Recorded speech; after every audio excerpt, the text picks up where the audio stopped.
మిత్రులారా నమస్కారం. ఈరోజు మనం మాట్లాడబోయే అంశము Russia is losing grip on Middle east. Russia is losing grip on Middle east.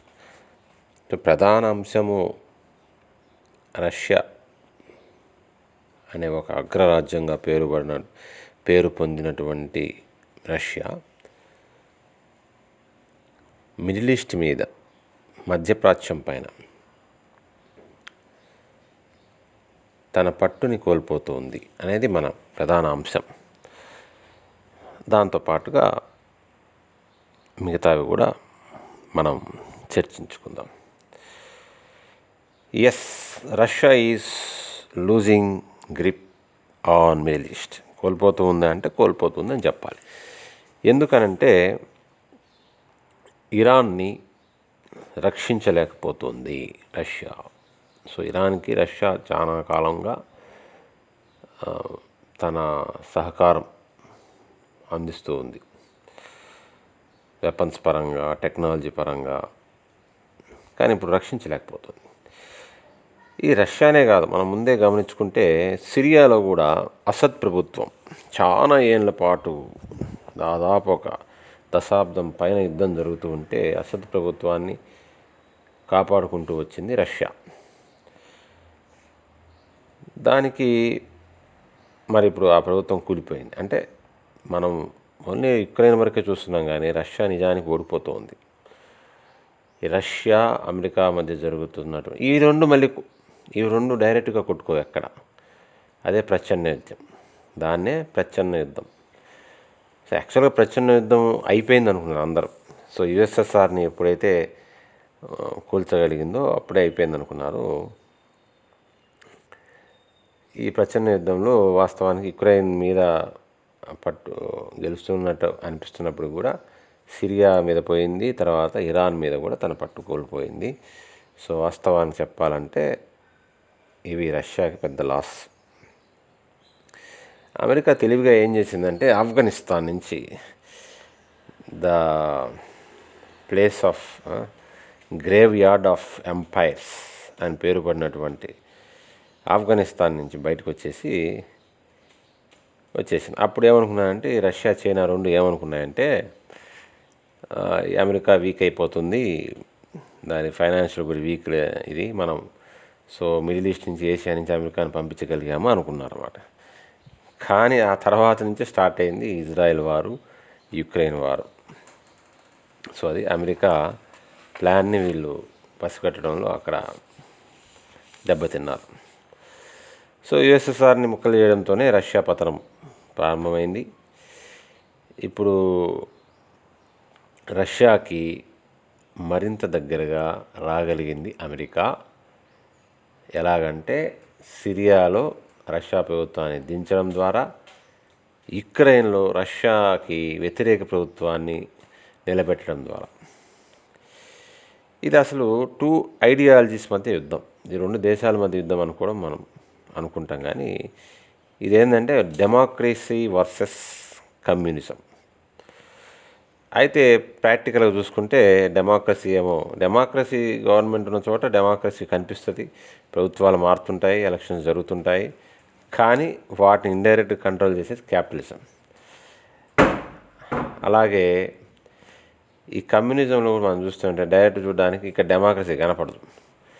స్లోగా ఒకే ప్రభుత్వం వచ్చేస్తుంది. ఏ కమ్యూనిజం దాంట్లో అయినా కూడా స్లోగా ఒకే ప్రభుత్వం వచ్చేస్తుంది, అది నియంతలాగా తయారైపోతుంది.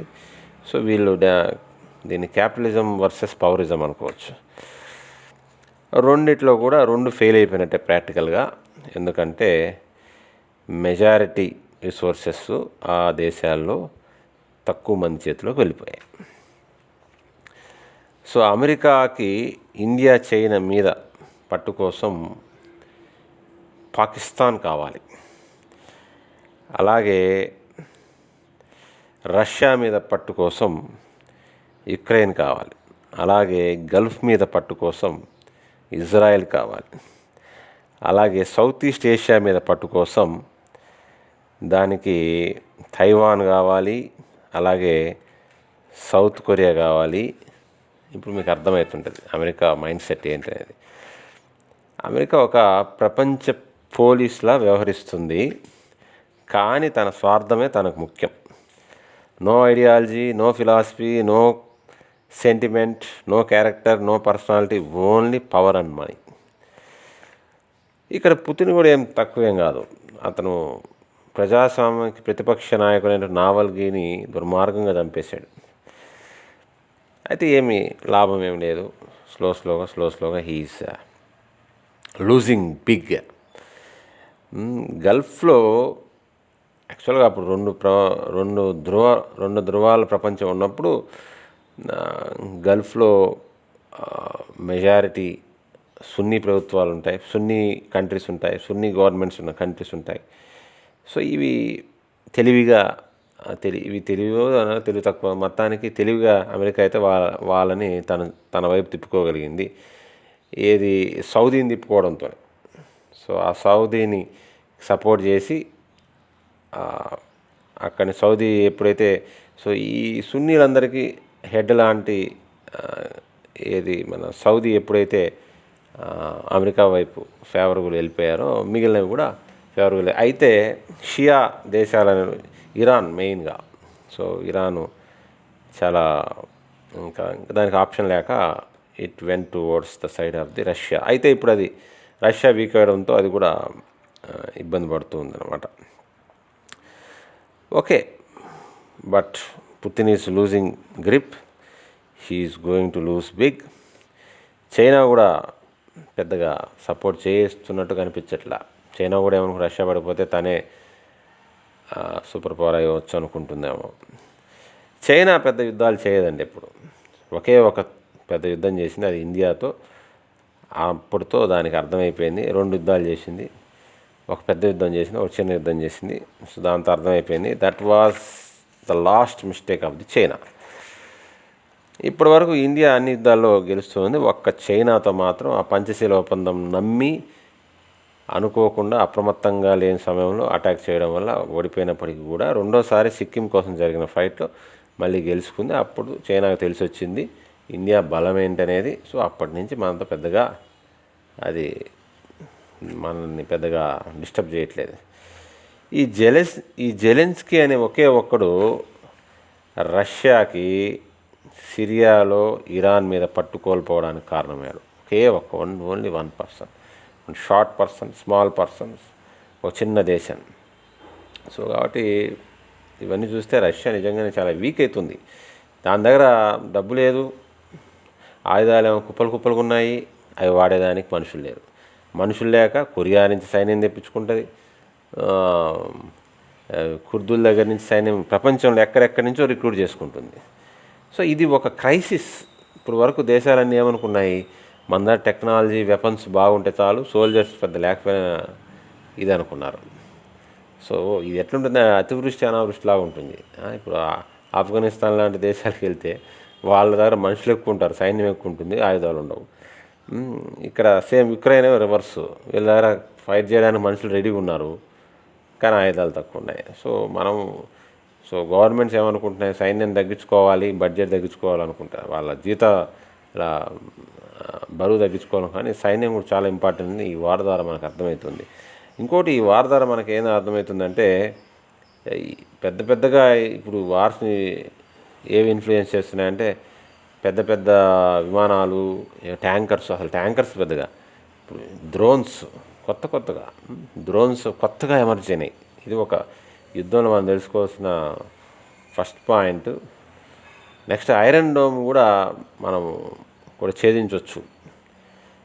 సో ఫ్యూచర్లో ఈ మిసైల్స్ కన్నా డ్రోన్సే పవర్ఫుల్గా అవుతాయని ఇది ఒక యుద్ధం ద్వారా మనకు తెలుస్తుంది. యుద్ధం ఎప్పుడు మారిపోతుంటుంది కదా.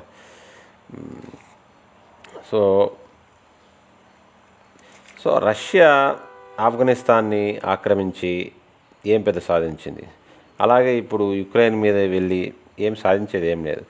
సో 3 న్యూక్లియర్ పవర్స్, ఒకటి పాకిస్తాన్, ఇండియా, చైనా, పక్కన 3 న్యూక్లియర్ పవర్సే ఉన్నా కూడా ఏం ప్రమాదం లేదు, జాగ్రత్తగా ఉంటున్నాయి.